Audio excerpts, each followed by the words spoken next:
আসসালামু আলাইকুম এভরিওয়ান। বড় লোক স্বামী গল্পের 6 নম্বর পার্ট নিয়ে চলে আসলাম। তো বেশি কথা না কইয়া চলুন গল্প শুরু করা যাক। প্রেম বাসায় এসে গুজল সেরে নিল। ভেজা চুলে ডগা থেকে টুপ টুপ করে পানি ঝরছে। সুটাম দেহের সঙ্গে কালো রঙের টাওয়ালাটা কেমন করে জড়িয়ে আছে। এই প্রেমকে দেখে কান্না প্রেম পড়তে ইচ্ছা করবে। আয়নার সামনে দাঁড়াতে চোখ গেল বুকের দিকে।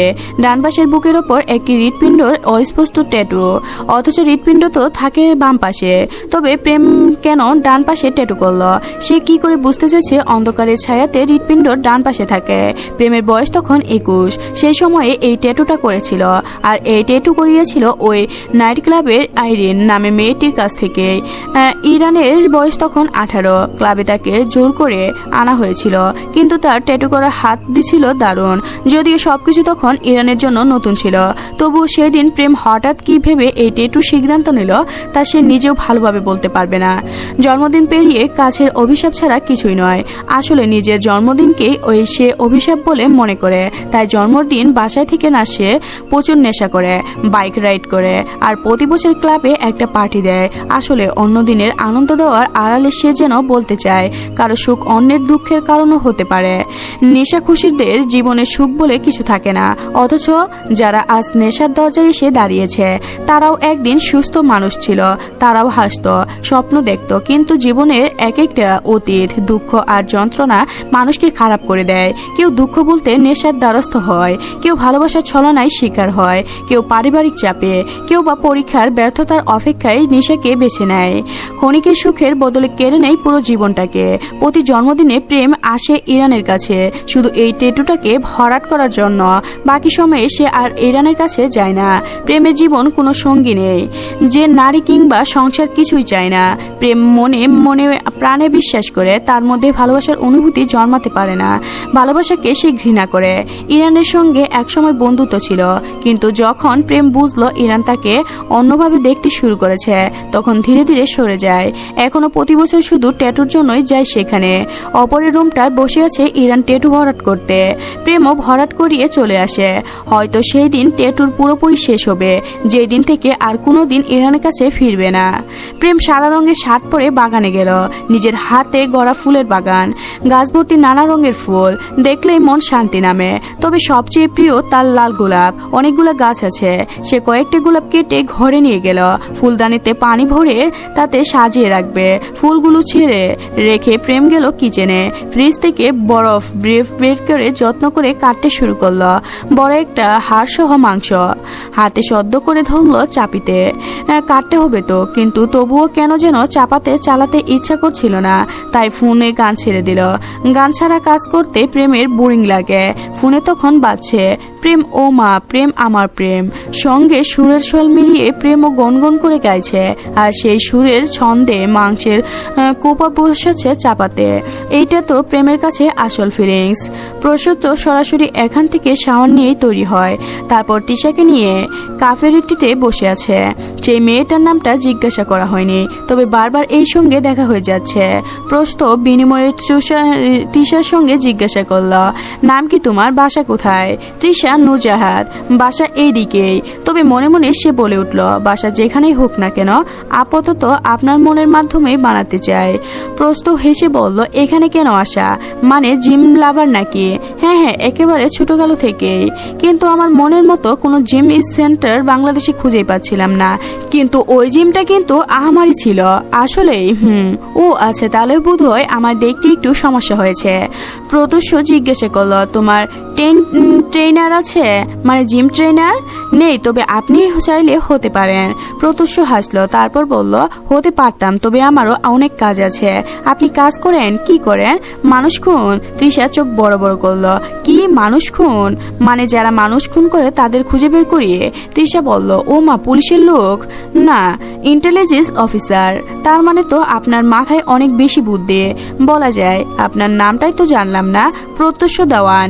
এক মুহূর্তে প্রেমের নামটা মাথায় এলো তৃষার। আজকাল খালি অক্ষরের নামে প্রেমের মানুষগুলোর সঙ্গে দেখা সাক্ষাৎ হচ্ছে, তবুও দেখা না কোথাও এই প্রেম আর কোথাও এই প্রত্যক্ষ দেওয়ান। হঠাৎ ঠিক তৃষার সামনে সেটে বারবার দুজন ছেলে এসে বলল। এতক্ষণ দুজন পিছনে ছিল। প্রত্যক্ষ বিষয়টি লক্ষ্য করলো, তবে সে কেবল একবার তাকিয়ে আবারও ফোনের দিকে তাকায়। এখানে সে এমনি এমনি আসেনি। তৃষা তো অজুহাত ছিল একটা বিষয়ে তদন্তের জন্য আসা, তবে তদন্ত হবে কি করে? ক্রিমিনাল যে ডিল করতে এখানেই এলো না। হঠাৎ তৃষার ফোনে অফ স্ক্রিনে দেখলো ঠোঁটের লিপস্টিক কেমন যেন এক ফিকে হয়ে গিয়েছে। সমস্যা একটাই, কিছু দেখলে লিপস্টিকের পেটে চলে যায়, হোক তা অনেক দামি লিপস্টিক কিংবা ওয়েটার প্রুফ। এখন এই হ্যান্ডসামের সামনে তো আর লিপস্টিক লাগানো যাবে না। তাকে তো বোঝাতে হবে তৃষার ঠোঁটে জন্ম থেকেই এমন।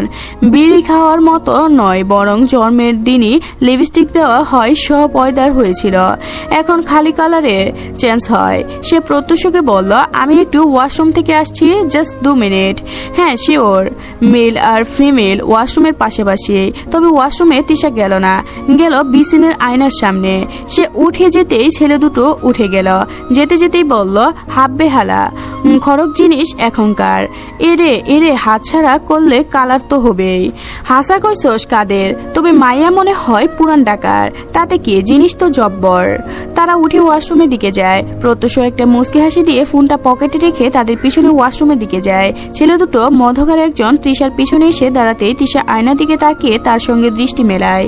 তার হয়তো বুঝতে বাকি নেই, ছেলে দুটো তাকে দেখে বিশ্রী হাসি দেয়। সেই হাসি দেখে আস্তে করে ব্যাগের ভিতরে হাত ঢুকিয়ে দেয়।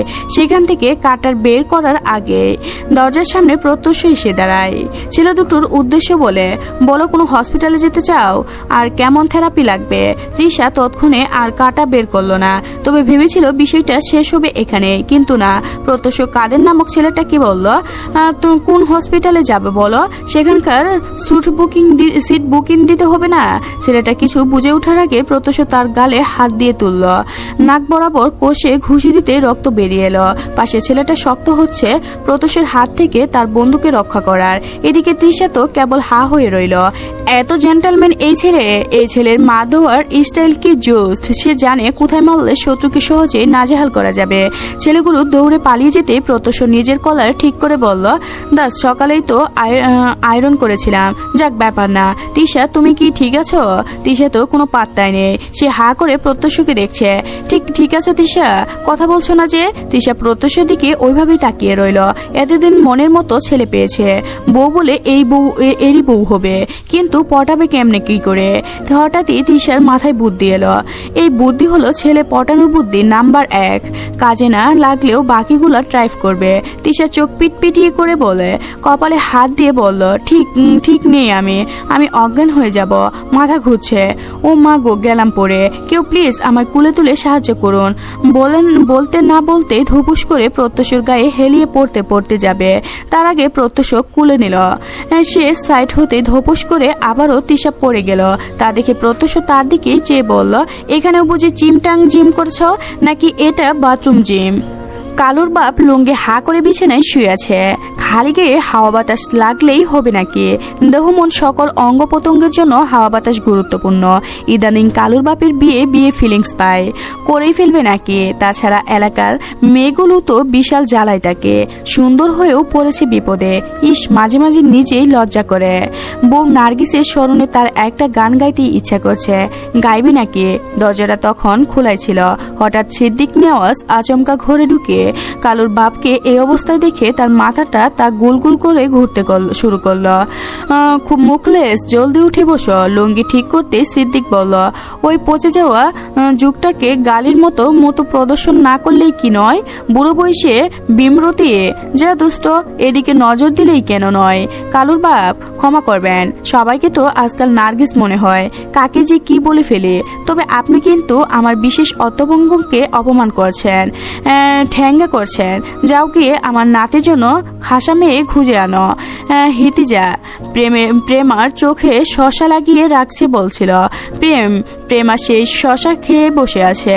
এই রূপচর্চা কত কঠিন কাজ, আর তার এইসবের দরকার নেই। সে তো এমনিতেই জাক্কাস আছে।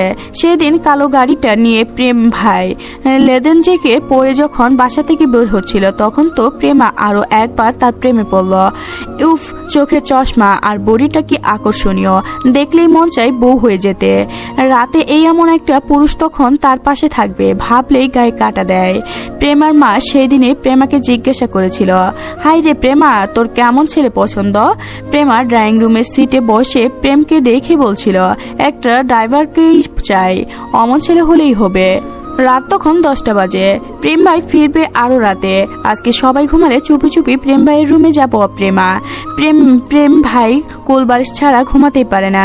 সে গিয়ে প্রেম ভাইয়ের কোলবালিশে সরিয়ে না হয় সান্ত্বনা রূপে তাকে কোলবালিশ হয়ে যাবে, কিন্তু প্রত্যুষ ভাই যেন এসব না জানে।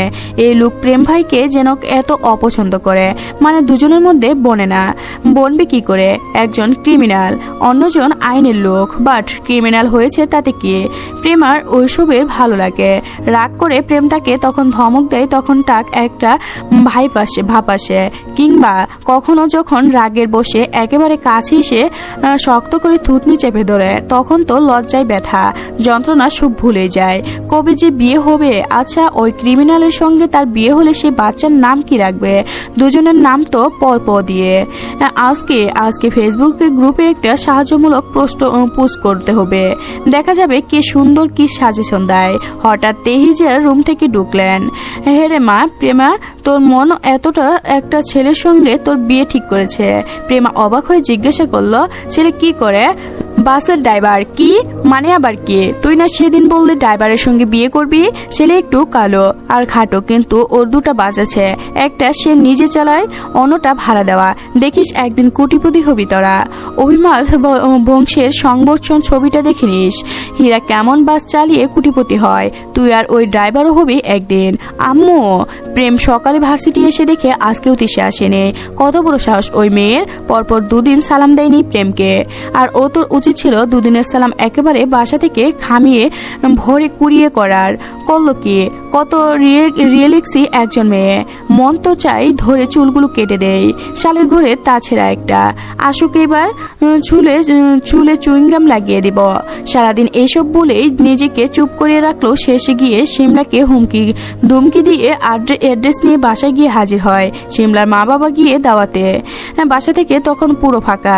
শিমলা যে আগ বাড়িয়ে কল করে তিশাকে সতর্কবার্তা দিবে, তারও উপায় নেই। থাকবে কেমন করে? অঙ্কুশের দায়িত্বে শিমলাকে রেখে গিয়েছে প্রেম। ফোনটা কেড়ে নিয়েছে সে। তিশা তখন মুখ বেংসি লাগিয়ে বসে আছে। ইস, আবার কখন না কখন প্রত্যুষের সঙ্গে দেখা যায়। ফেসবুক আইডিও চলে বলে কৌশলে নিয়েছে। এবার একটা নক দিলেই হয়। সে তো ব্যস্ত মানুষ, এখন দেয়া যাবে না।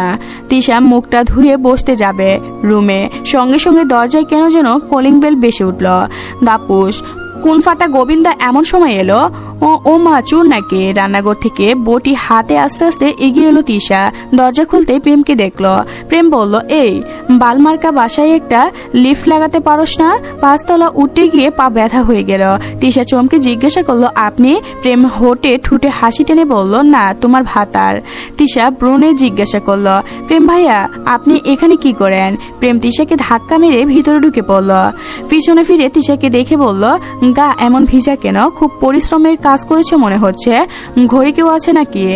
তিশা আটকে বলল, আপনি এখান থেকে যাবেন? প্রেম পাত্তা না দিয়ে সরাসরি বিছানায় গিয়ে বসে পড়ল। তারপর বলল, বিছানায় এসো। তিশা ভয়ে ভয়ে বলল, কেন? আপনি কি আমার ইজ্জত হরণ করতে চাচ্ছেন নাকি? আইনের লোককে কল করব? প্রেম ভঙ্গ করল, তোর ইজ্জত আছে? তুই ভালোই বিছানায় আসবি। আমি আসলে কিন্তু পরে বিছানা থেকে ওঠার শক্তিও পাবি না বলে রাখছি। তিশা কাপা কাপা কণ্ঠে বলল, আরে ভয় দেখাবেন না, আসছি তো। প্রেম তৃপ্ত হাসি হেসে বলল, এই তো আমার হ্যাট বিচ। আজকের গল্পটি এ পর্যন্ত শেষ। পরবর্তী পার্ট পেতে অবশ্যই এই চ্যানেলটি সাবস্ক্রাইব করে রাখবেন। ধন্যবাদ সবাইকে, ভালো থাকবেন। আসসালামু আলাইকুম এভরিওয়ান। বড়লোক স্বামী গল্পের 6 নম্বর পার্ট নিয়ে চলে আসলাম। তো বেশি কথা না কইয়া চলুন গল্প শুরু করা যাক। প্রেম বাসায় এসে গুজল সেরে নিল। ভেজা চুলে ডগা থেকে টুপ টুপ করে পানি ঝরছে। সুটাম দেহের সঙ্গে কালো রঙের টাওয়ালাটা কেমন করে